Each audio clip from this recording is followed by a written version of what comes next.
Okay, today on the VX220 Turbo, I'm going to be removing the intercooler, which is on the driver's side behind the turbo ear. Actually, I have a charge cooler in this car, but I'll be replacing it with an intercooler. So the first thing we need to do is, in order to remove the turbo ear, is to remove this bolt, which is, I think, a 4mm Allen key is required, but we remove that and then we'll get the turbo ear off. After removing that Allen bolt, you open the door and there's another one here to remove. So once the two bolts are removed, this will come off quite easily. As you see, I've done it with one hand, my left hand. And there behind there you will have an intercooler. This is a charge cooler and that's what I'm going to be removing. That's a water pipe going in to cool down the charge cooler. I'm going to have to do something about that as well, but the main part of this video is just how to remove an intercooler. Okay, so I've also removed the rear wheel and I've pulled the rear wheel arch liner back. Don't need to take it all off completely. So you can see now in my case, the charge cooler, but normally it'll be an intercooler, and that's the cold air charge going in to the car, and the air coming in that needs to be intercooled is actually a pipe underneath. I'll try and show you from here if you can see. Oh, I don't know how to do this. Let's have a look.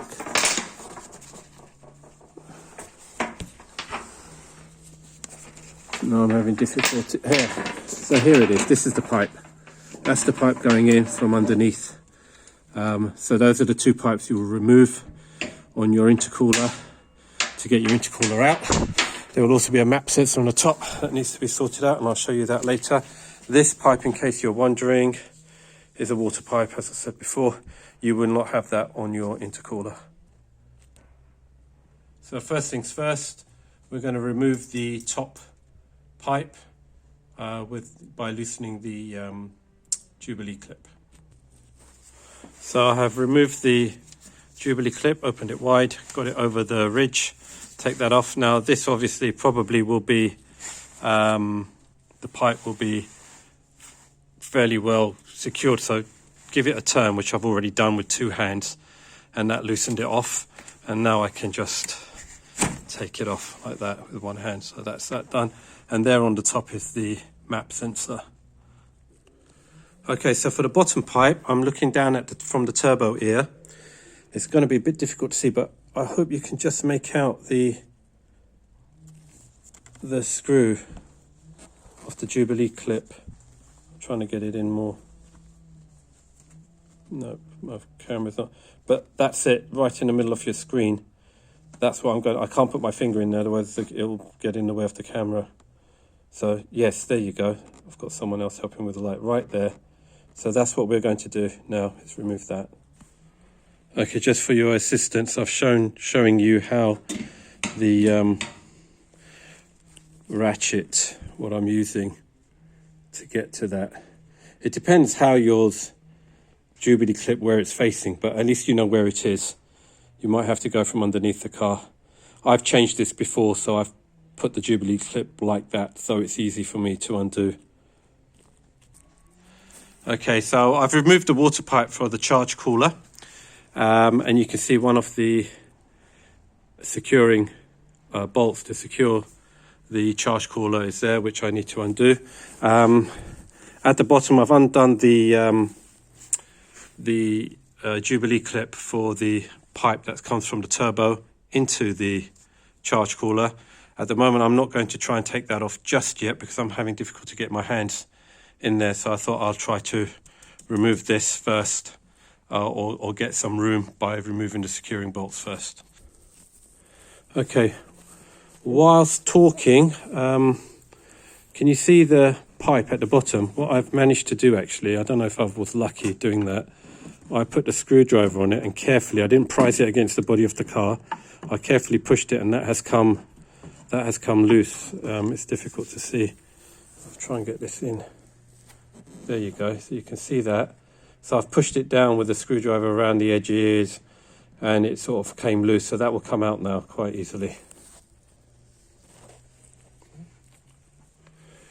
So to undo the retaining bolt, on my car it's a 13, so I've got my 13 ring, and basically what I'm doing is I'm putting that, I've actually already loosened it, and I'll put it under there, and then I'll turn it. I can't do it while holding the car, but as you can see, that's what needs to be undone. Right, so I've removed the bottom retaining nut, which was a bit of a pain, and now the top one. Let's see if we can get some light in here. There, you can see it right there. So there's one there, and then there's one on the opposite side, which I'm not going to be able to show you because it's going to be, yeah, there you go. So you can see them both. So those are the next two that we have to do. And then the charge cooler will not be, or your intercooler will no longer be held on to the car. In case any of you do have a Pro alloy charge cooler, the second retaining bolt, as you can see over there, oh, it's not focusing, is it? The way I've accessed it is through here with the universal joint at the end. When I replace it with the intercooler, a new intercooler, it's not such a bulky, the frame is not so bulky, so it will be a lot easier to do. Okay, so I've removed the retaining, all the retaining thing for the charge cooler now moves. So I just need to now take off the water hose that goes from the charge cooler to the reservoir, and you can see there, difficult, yeah, you can see there. I'm going to undo that, so I'm just going to lift the charge cooler up with my hand and undo that, pull it off, and drain the water off that's in there. So this here is the map sensor that I removed from the top of the charge cooler. You're going to need to put that on when you replace your intercooler. So the way to do it is there's a clip here. Push down on that, meaning downwards that way. That will release it, and then you pull it out. Okay, so you just push down with your thumb. That will release it, and you pull it out. Okay, so I've taken out the charge cooler, which is here. I still have to remove the map sensor from the top of it, but that's all come out now. I drained out the water, and then we're going to put in this intercooler. So yeah, hopefully that's in focus now. So as you can see, there's no water pipes to go onto this intercooler. This is an uprated intercooler that I got from MMG Performance. Happy to plug their name because Liam at MMG really knows his stuff. So I have to remove the map sensor from the top of this and put it onto my intercooler, and then I will put the intercooler in. These are the water pipes. Where are they? They're somewhere here. I think it's just been put on down. So here's one water pipe here. So I need to just bung that up, put the Jubilee clip in, and so that doesn't, no water leaks out of there, and then I will simply disconnect the pump so it can't pump water out of there. So let's see what happens. Okay, so instead of bunging up the two pipes for the charge cooler, I basically joined them with a bit of copper, 22mm copper. Looks like I've got central heating running in my car, but anyway, that'll do.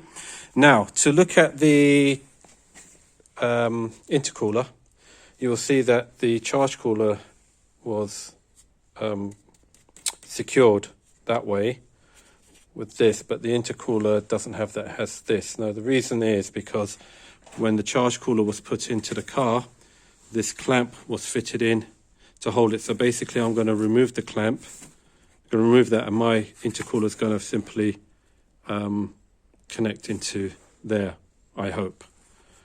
So I'm going to do that now. Okay, so it's all put in.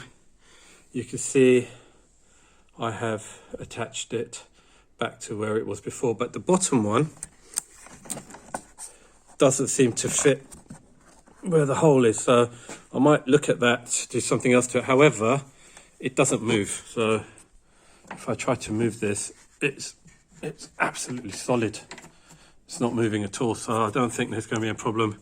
My pipe that I had, the water pipe, I'm just going to cable tie that away so that it's not in the way of anything. If you look from here where the air goes in, that pipe's not really that pipe, I'm going to put that away, so that pipe's not going to be in the way of any airflow going to the intercooler. And so then all I have to do, for those of you who do have a charge cooler and you ever wanted to go back to intercooler, that's the pump. So if I follow that wire off, that goes up to a relay. The reason it has a relay is because when you switch the ignition off, that pump still runs and then turns off afterwards. So I'll just disconnect it from the relay, so there's no power to it and it won't be working. And anytime I want to go back to a charge cooler, if I want to take this to stage 4 and run 320 or 350 bhp, I can put my charge cooler back in. But at the moment, I'm running about 265, 275 on this car. So I think I've been told the intercooler will be better for it. But anyway, this is something to try out. If I don't like it, I'll just go back to what we had before. So I'm not going to put the turbo air back on or anything. I think hopefully that has been useful to you if you needed to change your intercooler just to put an uprated intercooler. If you did, MMG Performance in Ashbourne in Derbyshire, I think, is my recommendation anyway. Hope this was useful. Bye.